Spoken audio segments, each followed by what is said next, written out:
Tila nabahiran ngayon ng politika ang pagkapanalo ni Shanice Palacios bilang Miss Universe 2023 na ginanap sa El Salvador. Ayon sa mga report, hindi pinayagang makabalik sa Nicaragua ang Miss Universe Nicaragua National Director na si Karen Celebrity at ang anak niyang babae. Dagdag pa sa mga balita, nang dumating sa Nicaragua ang mag-ina, ay muli itong pinabalik sa Mexico.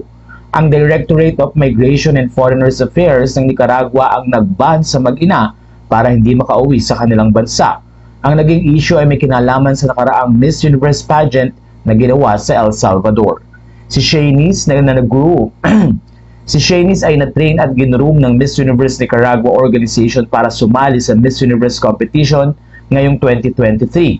Ngayon din ay naisip ng mga fans kung magiging maayos kaya ang reign ni Shanice sa pag-uwi niya sa kanilang bansa o kung makakabalik pa ito.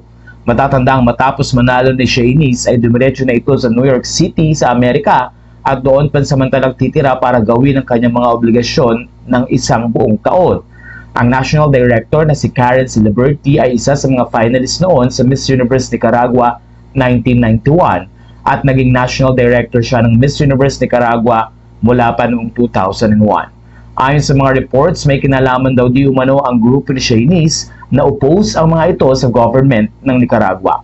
Ilang mga mural sana ang gagawin para i-honor si Shanice, pero pinatigil ito.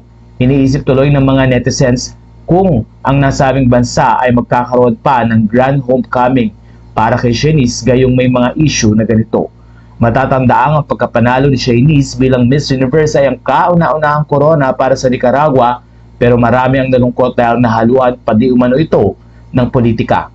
Sana daw ay maging opportunity din ang pagkapanalo ni Shanice para sa kanyang bansa.